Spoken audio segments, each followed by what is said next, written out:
Hi friends, welcome on ECP and Europedia, and this video is related to the mains exam conducted by Haryana Public Service Commission for the post of Assistant Environment Engineer in Haryana Pollution Control Board. देखो environment engineer का बहुत सा positions आ रहा है अलग अलग states में। हिमाचल प्रदेश का भी अभी मेंस होना है, पंजाब की सीट्स डिक्लेयर हुई हैं, अलग अलग स्टेट्स के पॉल्यूशन कंट्रोल बोर्ड की सीट्स आ रही हैं, सेंट्रल पॉल्यूशन कंट्रोल बोर्ड की सीट्स आ रही हैं, एनटीपीसी जैसे पावर प्लांट जो पावर पब्लिक सेक्टर हैं वहाँ पे सीट्स आ रही हैं। तो नटशेल में एनवायरनमेंट से रिलेटेड बहुत सी पोजीशंस एंड जॉब्स अभी निकलनी है इस साल और निकलती रहेंगी, क्योंकि एनवायरनमेंट एक बहुत बड़ा डोमेन है और हर ऑर्गेनाइजेशन में environmental engineer is required. Haryana public service commission ने कुछ सीट्स निकाली थी, 50+ सीट्स थी और उसका प्रिलिमिनरी हुआ, मेंस हुआ और अब इंटरव्यू की हम वेट कर रहे हैं, मेंस के रिजल्ट की वेट कर रहे हैं। सिलेबस जो था हरियाणा पब्लिक सर्विस कमीशन ने जो दिया था वो बहुत ही वास्ट सिलेबस था। इनफैक्ट मैं तो बोलूँगा आर्बिट सिलेबस भी था, क्योंकि बहुत सी चीज़ें उसमें डाली थी। आई थिंक 19 उसमें चैप्टर्स थे और बहुत सा स्टूडेंट उस सिलेबस को देख के डर भी गया। इवेंचुअली सिलेबस क्राइटेरिया नहीं था, क्राइटेरिया था कि आप जो बाकी स्टूडेंट्स हैं उनके कंपैरिजन में कैसा परफॉर्म करते हैं और क्या आप प्रिलिमिनरी क्वालिफाई करके मेंस तक जाते हैं और मेंस क्वालिफाई करके इंटरव्यू तक जाते हैं और इंटरव्यू क्वालिफाई करके जॉब लगती है कि नहीं। मेन हमारा जो एजेंडा था वो जॉब लेना था। बहुत से बच्चों ने सिलेबस देखा और सिलेबस मैंने आपको बताया कि डराने वाला सिलेबस था, बहुत आर्बिट सिलेबस था, उसको देख के बहुत जनता डर गई। प्रिलिमिनरी जहाँ तक मेरे को लगता है 25% बच्चों ने प्रिलिमिनरी दिया जिन्होंने फॉर्म भरे थे, ओनली 25% बच्चों ने प्रिलिमिनरी दिया और जिन्होंने तैयारी करके प्रिलिमिनरी दिया उन सबका क्लियर था। अब फिर बात आई मेंस की। 1 मंथ मिला जिसमें मेंस होना था और हम रिपीटेडली बोलते रहे कि आप मेंस के लिए लिख के प्रैक्टिस करो, जितना तुम लिखोगे उतना तुम्हें मेंस में मार्क्स मिलेगा। अब प्रिलिमिनरी का पेपर भी टेढ़ा आया था, उससे भी बहुत बच्चा जो था वो इरिटेट हुआ कि प्रिलिमिनरी जो बहुत ही टेढ़ा आया है, बहुत उल्टे सीधे क्वेश्चन आए हैं। लेकिन इवेंचुअली प्रिलिमिनरी के मार्क्स तो ऐड नहीं होने थे। प्रिलिमिनरी वाज एलिमिनेशन राउंड और जब भी कोई राउंड एलिमिनेशन राउंड होता है तो उसमें बहुत सिंपल या जेन्युइन क्वेश्चन नहीं पूछे जाते, इनजेन्युइन क्वेश्चन पूछे जाते हैं, सो दैट मेरे को जेन्युइन स्टूडेंट्स को इनजेन्युइन से बाहर अलग करना है। जिसने तैयारी की उसको लेना है, जिसने तैयारी नहीं की है वो बाहर चला जाए। अब जब मेंस हुआ तो मेंस बिल्कुल प्रेडिक्टेड लाइंस पे था, सिंपल पेपर था, लेकिन 18 में से 15 क्वेश्चन करने थे। लेकिन मेंस में जो कैच था वो ये था कि किसने अच्छा अटेम्प्ट किया है, किसने सुंदर लिखा है, कौन 10 नंबर में से 8 ले जाएगा और कौन 10 में से 6 ले जाएगा। सेम कंटेंट, अगर आपने सेम कंटेंट लिखा है, 2 स्टूडेंट्स की अगर आंसर शीट देखी जाए, एक ने सुंदर लिखा होगा, बहुत मेटिकुलस लिखा होगा, डायग्राम शायद बना दिए हों, हेडिंग बनाए हों, अंडरलाइन किया हो, एक ने ऐसा नहीं किया होगा, तो 2-3 नंबर का डिफरेंस पड़ेगा 10 नंबर में से। और सोचो 15 क्वेश्चंस हैं और हर क्वेश्चन में 2-3 नंबर का डिफरेंस डालना स्टार्ट करें तो इवेंचुअली ये 30-40 नंबर का डिफरेंस पड़ेगा और मेंस क्वालिफाई करने में ये बहुत सिग्निफिकेंट है। अब आज के वीडियो में मैं आपको एक क्वेश्चन लेके, जो इकोसिस्टम से क्वेश्चन है, क्या क्वेश्चन पूछा गया था। And I also tell you friends, आप सब लोगों के पास यूरोपीडिया ECP के नोट्स पड़े हुए हैं एनवायरनमेंट इंजीनियरिंग के, आप उठा के देख लो, सारे का सारा पेपर वहाँ से था। हमारे मेंटर्स आपको ये प्रूव भी कर रहे हैं कि ये एग्जैक्टली वहीं से पूछा गई चीज़ें थी, तो आप इसमें प्रिपरेशन करें। जिन स्टूडेंट्स का नहीं हुआ है या जो स्टूडेंट्स का इस एग्ज़ाम से जो उन्होंने नहीं लिखा था लेकिन फ्यूचर में लिखना चाहते हैं, मेरी एडवाइस है आप प्लीज़ एनवायरनमेंट इंजीनियरिंग को तैयार करना स्टार्ट करें। साल 6 महीने में जब भी आपकी जो पोजीशंस आती हैं, NTPC में आई, central pollution control board, state pollution control board, कहीं पे भी आई, तो आपकी तैयारी अगर अच्छी होगी तो आपकी जॉब लग जाएगी। एंड वन मोर थिंग, अगर आप हरियाणा के हैं या आप हिमाचल के हैं तो आप दूसरी स्टेट में भी जॉब कर सकते हैं। अगर आप हिमाचल के हैं तो आप पंचकुला में जॉब कर सकते हैं, अगर आप हरियाणा के हैं तो आप शिमला में जॉब कर सकते हैं, पंजाब में जॉब कर सकते हैं। तो ये आप एक दूसरी स्टेट्स की जो जॉब्स हैं उनको भी टारगेट कर सकते हैं। So my advice is, whether you are from Jammu and Kashmir, Himachal, Punjab, Haryana, Bihar, Telangana, central pollution control board के लिए तुम सब एलिजिबल हो, स्टेट पॉल्यूशन कंट्रोल बोर्ड के लिए you are eligible, start your preparation now friend. This is common, this is the common paper which I am discussing with you for all the public service commissions, whether it is Haryana or it is Himachal or anything, and this is the paper which was asked in June 2024, that is this year. first let me show you the question paper which were actually question paper which was there.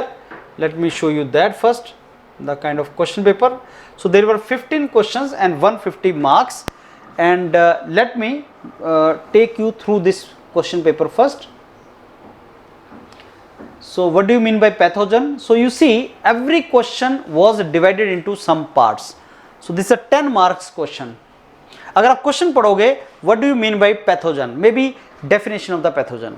If you have written it very clearly with a heading, you will get 2 marks. I'll solve one question. And में आप देखना मैं एक question solve करूंगा और उसको देखना कैसे करना है. अगर पैथोजन क्या है उसको डिफाइन कर दिए तो उसके marks. Write the name of major pathogen groups, इसके भी नंबर होंगे. What determines the kinds and concentration of pathogen in waste water, इसके मार्क्स होंगे. Define the meaning of faecal oral route in the transmission of disease, इसके भी marks होंगे. तो जो क्वेश्चन पूरा का पूरा क्वेश्चन है, he has divided that question into couple of components, parts, and paper checker her component के मार्क्स देगा. कितने पार्ट्स हैं इसके? 1 2 3 4 5 6 7 6 7 components are there. So if you have attempted every component and nicely written, you may get 8 or 9 marks out of it, right? Discuss different environmental quality monitoring required at landfill sites, 10 marks. So you have to make it heading and accordingly write. Define an ecosystem. So today I am going to solve this question. Define an ecosystem. What are common characteristics of most of the ecosystems? Discuss the detailed structure of ecosystem. 3 components. So this question has 3 components. I will give you the standard reference, standard answer for this. कि अगर तुमने ऐसा लिखा होगा तो तुम्हें 10 में से 8-9 मार्क्स मिलेंगे. हेडिंग 3 कंपोनेंट है इसके और तीनों में आगे सब पार्ट्स आपके आएंगे.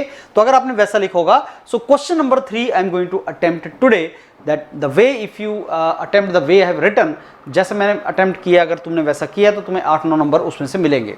What are causes and effects of soil agricultural pollution, how can it be controlled.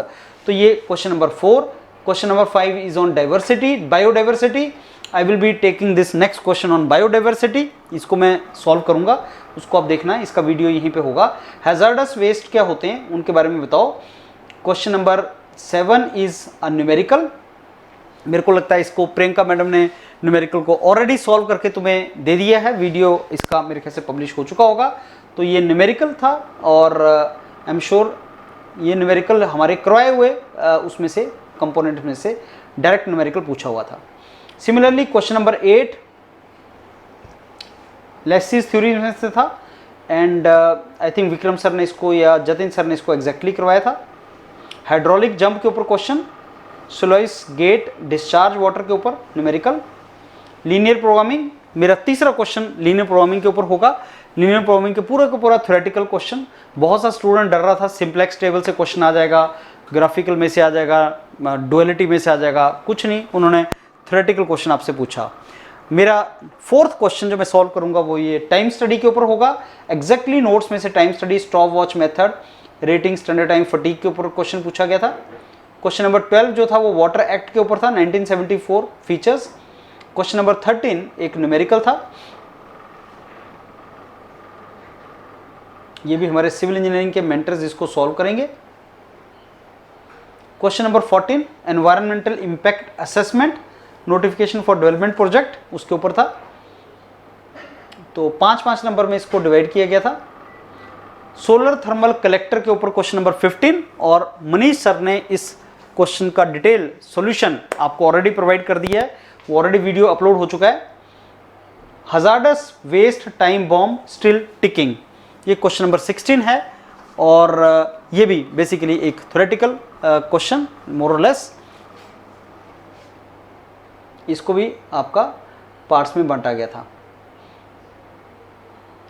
Question number 17 and question number 18. तो question number 17 and 18 were related to control of environmental quality and question number 18 was again divided into 4 components. अगर हर component का जहां तक मेरे को लगता है 2.5 marks he will give you. तो ये था आपका हरियाणा पब्लिक सर्विस कमीशन का मेंस का पेपर, जो बहुत ही सिंपल स्ट्रेट, जिसमें से 15 क्वेश्चंस करने थे, कोई भी 15, 18 में से कोई भी 15 क्वेश्चंस. इसके मार्क्स फाइनल इंटरव्यू में ऐड होंगे अलॉन्ग विद इंटरव्यू. अब मैं आपको डिस्कस करता हूं फ्रेंड्स कि जो क्वेश्चन आपको दिया था उसको कैसे सॉल्व करना होता है, स्टैंडर्ड उसका आंसर कैसे होना चाहिए था. क्वेश्चन था ये, डिफाइन एन इकोसिस्टम। तो पहले तो आपको डेफिनेशन देनी है, इसको डिफाइन करना है, टर्म को डिफाइन करते टाइम भी इसको 3-4 लाइंस आप ले सकते हैं और सिस्टमेटिक उसको अंडरलाइन कर सकते हैं। Common characteristic most of the ecosystems, अलग अलग तरह के इकोसिस्टम्स होते हैं, तो जितने भी इकोसिस्टम हैं उनमें कॉमन कैरेक्टरिस्टिक क्या होता है, ये दूसरा पार्ट है क्वेश्चन का। Discuss detail structure of ecosystem, ecosystem का स्ट्रक्चर डिस्कस करो। अगर उसमें डायग्राम बन पाती हो तो डायग्राम भी हमें बनानी चाहिए, इस कंपोनेंट उसने दे रखे थे। अब इकोसिस्टम क्या होता है, ये पहला जो क्वेश्चन था पार्ट वो ये था। ये फ्रेंड्स जो मैंने लाल रंग से लिखा है वो आपको अंडरलाइन करना है, जो पेपर में आप लिखोगे तो जो मैंने लाल रंग से लिखा है उसको अंडरलाइन करना है। पहले हेडिंग होना चाहिए व्हाट इज इकोसिस्टम। क्वेश्चन का पहला पार्ट क्या था, व्हाट इज इकोसिस्टम, डिफाइन। तो पहला जो पार्ट हेडिंग होना चाहिए वो इकोसिस्टम क्या है, उसकी डेफिनेशन आपको लिखनी है। मैं उसके डिटेल में नहीं जाऊंगा, डेफिनेशन तो आपने ऑलरेडी की है। जहां पे भी थोड़ा सा चेंज होता है, आप देखो मैंने एक ही पैसेज नहीं लिखा है, मैंने इसके छोटे छोटे टुकड़े कर दिए हैं। जहां पे आपने कोई चीज डिफाइन कर दी, फिर अगर आप कुछ अलग चीज बताना चाहो तो यहां पे आ जाओ, फिर अगर आप बताना चाहो किसने उसको बनाया डिफाइन किया तो आप अकॉर्डिंगली लिख सकते हो। मान लो आपको ये नहीं पता कि किसने इसका टर्म को इकोसिस्टम को कॉइन किया था क्या है, तो कोई बात नहीं, हटा दो उसको, it's not required, but definition तुम्हें आनी चाहिए। और डेफिनेशन में कुछ चीजें बहुत इंपॉर्टेंट हैं, जैसे आप उसमें लिविंग नॉन लिविंग कंपोनेंट्स को बताओ, living organisms and non living उसका एनवायरनमेंट, उसको कंबाइन करो, क्योंकि पेपर चेकर वो चीज ढूंढेगा, इसने लिखा है biotic, non biotic, living, non living, उसने लिखा है डेफिनेशन में कि नहीं लिखा है, वो चीज वो ढूंढने की ट्राई करता है। और अगर वो चीज उसको मिल गई, अंडरलाइन हाईलाइट की हुई मिल गई इसको, तो आपको नंबर मिल जाएंगे। फिर वो बोलता है कि कॉमन कैरेक्टरिस्टिक इकोसिस्टम के क्या हैं। थोड़ा सा पहले बताओ कि मोस्ट ऑफ द इकोसिस्टम के अंदर क्या होता है, मोस्ट ऑफ द इकोसिस्टम्स होते क्या हैं। मोस्ट ऑफ द इकोसिस्टम के अंदर soil, climate, vegetation, fauna, flora, ये चीज़ें होती हैं और एक्सटर्नल एनवायरनमेंट का उसके ऊपर इम्पैक्ट होता है। और कोई भी जो इकोसिस्टम है वो बेसिकली कुछ साइकिल्स से मिलके बना होता है और इसके बेसिकली मेन स्ट्रक्चर होता है कि इकोसिस्टम का, और वो स्ट्रक्चर बेसिकली सब में कॉमन टाइप का आपको दिख जाता है। अब कॉमन कैरेक्टरिस्टिक्स, ये स्पेलिंग गलत है, ठीक कर लेना फ्रेंड्स। कॉमन कैरेक्टरिस्टिक अलग अलग इकोसिस्टम के क्या हो सकते हैं। तो पहला, कोई भी इकोसिस्टम हो, किसी भी तरह का इकोसिस्टम हो, टाइप ऑफ इकोसिस्टम नहीं पूछा हुआ उसने, कोई भी इकोसिस्टम हो उसके अंदर लिविंग नॉन लिविंग ऑर्गेनिज्म होते हैं, ये उसका एक बहुत ही इंपॉर्टेंट कैरेक्टरिस्टिक है। तो ये आपका पहला इंपॉर्टेंट ये हो गया। और लिविंग नॉन लिविंग के उसने 2 नाम दे दिए। तो देखो आपने पहला कैरेक्टरिस्टिक लिखा कि हर इकोसिस्टम के अंदर लिविंग नॉन लिविंग थिंग्स होती हैं, ये पहला पॉइंट है आपका। उसके सब हेडिंग आपने क्या दे दिए, बायोटिक एंड नॉन बायोटिक। ये देखो आपने बोल दिया इसका बायोटिक फैक्टर होते हैं, नॉन बायोटिक फैक्टर होते हैं। अब इसके अंदर जो जो तुमने लिखना है, जितना तुम लिखना चाहते हो, बायोटिक के नाम, नॉन बायोटिक के नाम, वो तुम दे सकते हो। इंटरडिपेंडेंस, हर इकोसिस्टम जो होता है उसके जो पार्ट्स हैं वो इंटरडिपेंडेंट होते हैं, कंज्यूमर होते हैं, प्रोड्यूसर होते हैं। अब जब तुम प्रोड्यूसर, कंज्यूमर वगैरह लिखो उसको भी अंडरलाइन कर सकते हो, सो दैट पेपर चेकर को आसान हो देखना कि हाँ ये बात इसने बिल्कुल सही की है। फिर एनर्जी फ्लो जो है वो एक अलग और एक कैरेक्टरिस्टिक है जो किसी भी इकोसिस्टम का होता है। एनर्जी फ्लो भी होती है उसके अंदर, लेकिन एनर्जी फ्लो कौन से टाइप की होती है, तो उसमें भी वो देखने की ट्राई करेगा कि कौन सी एनर्जी की बात कर रहा है। सनलाइट उसमें एक बहुत इंपॉर्टेंट सोर्स ऑफ एनर्जी होता है। तो सोलर एनर्जी जो है, सनलाइट एनर्जी, उसकी एक इंपॉर्टेंट पार्ट होता है। तो एनर्जी फ्लो भी उसका एक इंपॉर्टेंट कैरेक्टरिस्टिक है। फिर कुछ साइकिल्स जैसे न्यूट्रिएंट साइक्लिंग है, न्यूट्रिएंट साइकिल्स हैं, वो भी इसका इंपॉर्टेंट कंपोनेंट है। और लास्ट इसका इक्विलिब्रियम, इक्विलिब्रियम भी एक का, कोई भी इकोसिस्टम ले लो उसका इक्विलिब्रियम एक इंपॉर्टेंट आपका कंपोनेंट होता है और वो इक्विलिब्रियम आपका मेंटेन होना बहुत ज़्यादा जरूरी है। तो ये कुछ आपने अगर 5-6 कैरेक्टरिस्टिक लिख दिए कि जितने भी इकोसिस्टम है उनमें ये कैरेक्टरिस्टिक कॉमन होते हैं, इक्विलिब्रियम होना चाहिए, एनर्जी फ्लो होना चाहिए, आपके लिविंग नॉन लिविंग ऑर्गेनिजम्स उसके अंदर होते हैं, साइकिल्स होती हैं उसके अंदर। तो ये आपके कॉमन कैरेक्टरिस्टिक, हेडिंग उस तरीके से लिखना है। अब लास्ट कंपोनेंट्स जो था इसका, आप क्वेश्चन का जो लास्ट पार्ट था वो था कि आपके इसके स्ट्रक्चर क्या होता है। तो फ्रेंड्स स्ट्रक्चर जो है इकोसिस्टम का वो बायोटिक नॉन बायोटिक दोनों कंपोनेंट से मिलकर बना होता है और उस स्ट्रक्चर को हम दो मेन पार्ट में बांट सकते हैं, बायोटिक नॉन बायोटिक कंपोनेंट में बांट सकते हैं। तो स्ट्रक्चर का मतलब यही होता है कि डिवाइड करो किस तरीके का है और ऐसी डायग्राम आप फ्रेंड्स बना सकते हैं। आपको अगर क्वेश्चन में कोई डायग्राम अगर नजर आ जाए, नंबर मिलते हैं। तो आपने क्या किया, इकोसिस्टम लिया, बायोटिक नॉन बायोटिक, बायोटिक में ये चीज आ जाती है, उसके अंदर ये होते हैं। ए बायोटिक आपके क्या होते हैं, ए बायोटिक के एग्जांपल अगर देने हैं वो भी आप दे सकते हैं। तो आपका एक पूरे का पूरा डायग्राम भी यहां पे आ गया। अब मेरे को लगता है अगर आपने इस तरीके से इस इकोसिस्टम वाले क्वेश्चन को अटेम्प्ट किया है और साफ साफ लिखा है, हेडिंग लगाए, सब कुछ किया है, तो 10 में से 8 नंबर वो आपको दे देगा। पर एक बात मैं आपको बता रहा हूं अगेन कि नॉलेज से ओनली रिलेशन नहीं होता मेंस का। जैसे इंटरव्यू अलग तरीके की एक रिक्वायरमेंट है, इंटरव्यू की प्रिपरेशन अलग तरीके की होती है, उसमें आपको प्रैक्टिस करनी होती है, उसमें आपको कॉन्फिडेंस डिस्प्ले करना होता है, उसमें जो क्वेश्चन आपको नहीं आता उसको ढंग से हैंडल करना होता है। तो इंटरव्यू की अलग रिक्वायरमेंट है, वैसे मेंस की भी अलग रिक्वायरमेंट है और ये प्रैक्टिस से रिलेटेड है। इंटरव्यू के टाइम पे आपको बोल बोल के इंटरव्यू दे दे के प्रैक्टिस करनी है और मेंस में आपको लिख लिख के प्रैक्टिस करनी होती है। तो जिस स्टूडेंट ने लिख के प्रैक्टिस करने की ट्राई किया होगा उसके पक्के मार्क्स आ जाएंगे, अच्छे मार्क्स आ जाएंगे। और जिसने ओनली पढ़ने पे फोकस किया, ज़्यादा से ज़्यादा मैं पढ़ लूँ, तो उसके मार्क्स नहीं बनेंगे, उसकी हैंड राइटिंग नहीं बनेगी। यही गेम थी मेंस के अंदर। अब जो आप में से स्टूडेंट्स मेंस एग्जाम्स की तरफ जा रहे हैं, कोई भी एनवायरनमेंट वगैरह का, please start practising a lot. लिख लिख के प्रैक्टिस करो, टेस्ट सीरीज लगाओ, टेस्ट जो आपको यूरोपीडिया ईसीपी देता है उसको लगाओ, प्रैक्टिस करो, टीचर से डिस्कस करो and I am very sure ये बहुत अच्छी जॉब्स हैं और भी फ्यूचर में आनी है आपकी जॉब इसमें। असिस्टेंट एनवायरनमेंट इंजीनियर हरियाणा वगैरह की जॉब्स या हिमाचल प्रदेश में आपकी अच्छी जॉब्स लग जाएंगी। All the very best friends, thank you.